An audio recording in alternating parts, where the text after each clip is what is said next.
આક્ષેપ કરવામાં આવે છે એ અત્યાર સુધી અહીંયા ઓફિસ સુધી કોઈ આક્ષેપો રિટર્નમાં યા કંઈ મૌખિકમાં આવેલ નથી. એ કોઈ આક્ષેપ કરેલા હોય એ આક્ષેપ આવે અહીંયા સુધી પછી એના ઉપર તપાસ કરવામાં આવશે. બાકી એને સારવારમાં કોઈ કમી રહેલ નથી. એને જે સારવાર હોય ન્યુરો સર્જરી દ્વારા જે કરવામાં આવેલ હતો એ જે સારવાર ઉચિત હોય એ વધુ સારવાર કરવામાં આવેલો હતો. લેકિન એ જે પેશન્ટ હતો એ શરૂથી બહુ સિરિયસ અવસ્થામાં આવેલા હતો.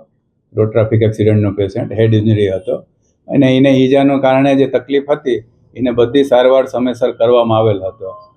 તેમ છતાં એને છે તબિયત કભી સારી કભી બિગડતી હતી વચ્ચે વચ્ચે, અને એ સારવાર દરમિયાન જઈને છે ને સભી સારવાર કરવા તેમ છતાં એને મરણ પામેલ હતો.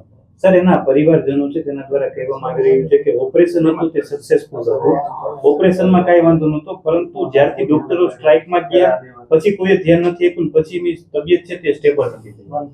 ના, એના વિષયમાં કોઈ માહિતી નથી કે સારવારમાં કોઈ, કારણ કે સારવાર જે છે ઇમરજન્સી સેવા ચાલુ જ હતી અને કોઈ પ્રકારનો આઈસીયુ સેવા બંધ કરવામાં આવેલ નહીં હતી. કેવલ ઓપીડી સેવા એ બધી બંધ. જે કાળજી રાખવી જોઈએ આફ્ટર ઓપરેશન તે નહોતી રાખવામાં આવી, તેના કારણે તેનું મૃત્યુ થયું છે. એ ખોટી વાત છે. સર, પરિવારજનો ફરિયાદ કરશે તો આગળ આપણે તપાસ કમિટી બનાવશું. હા, એ અમારો છે સુપરિન્ટેન્ડન્ટ મેડમ અને એ લોકો નક્કી કરશે કે તપાસ કમિટી બનાવીએ અને તપાસ કરીએ. તપાસમાં ડોક્ટર દોષિત નીકળશે તો ડોક્ટર ઉપર કાર્યવાહી થશે સર? ના, એ તો તપાસનો રિપોર્ટના આધારે એ લોકો નક્કી કરશે. સાહેબ, આ ઇન્જરીના આખો કેસ શું છે? કયા કારણે જે સારવાર દરમિયાન કારણ શું છે મૃત્યુ થવાનું? એ બધું તો ડિટેલમાં જે ન્યુરો સર્જરી વિભાગમાં દાખલ હતા એને એચઓડી અને એ લોકો બહુ માહિતી આપી શકે છે. પછી એ બધું ડિટેલ માહિતી લેવા પડે પછી તમને બધાનું જાણ કરવામાં આવશે. જ્યારે પાડી હતી ત્યારે જે ડોક્ટરો છે જે હડતાલ પાડી હતી ડોક્ટરો એ કહેતા હતા કે જેમના કારણે આ બબાલ થઈ છે એમનું મા અમૃતમ કાર્ડ છે રદ કરવામાં આવે, આવી માંગણી કરી હતી. ના, એ સબમાં કંઈ તથ્ય નથી.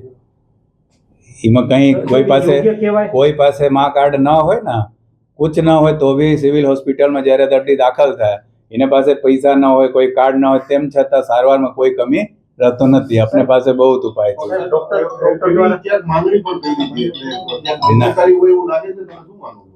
ના, એ વિષયમાં કંઈ આપને જાણકારી નથી કોઈ માંગણી કરેલા હોય. સાહેબ, ડોક્ટર દ્વારા આ પ્રકારની માંગ કેટલું યોગ્ય? મા કાર્ડની જે વાત કરી રહ્યા છે રિજેક્ટ થવું જોઈએ, તો શું કહેશો? ડોક્ટર આ માંગ કરી રહ્યા છે તો કેટલું યોગ્ય? ના, એ યોગ્ય નથી. એને કાર્ડ તો એ ડૉક્ટરના હાથમાં નથી રિજેક્ટ કરવાનું.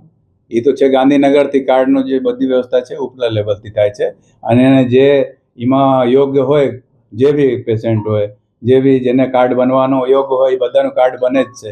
એમાં કોઈ વચ્ચે એ નહીં કરી શકે. આગળની જે તપાસ કમિટી જે સુપ્રિન્ટેન્ડન્ટ સાહેબે કીધું તપાસ કમિટીની રચના કરવામાં આવશે, એમાં કોઈ અત્યાર સુધીમાં બહાર આવ્યું છે જે મારામારીનો જે મામલો છે એમાં કંઈ બહાર આવ્યું છે? એ રિપોર્ટ હવે તક આવ્યું નથી. અને ખાલી એવું જે છે જે મારામારી કરેલા હતા એ અરેસ્ટ થયેલા હતા, એ પછી હડતાલ સમેટ લેવામાં આવી હતી. એ પછી તપાસ કમિટીનો રિપોર્ટ અત્યાર સુધી અહીંયા સુપ્રિન્ટેન્ડન્ટ ઓફિસ સુધી આવ્યું નથી. એ આવે પછી એના ઉપર કાર્યવાહી થશે.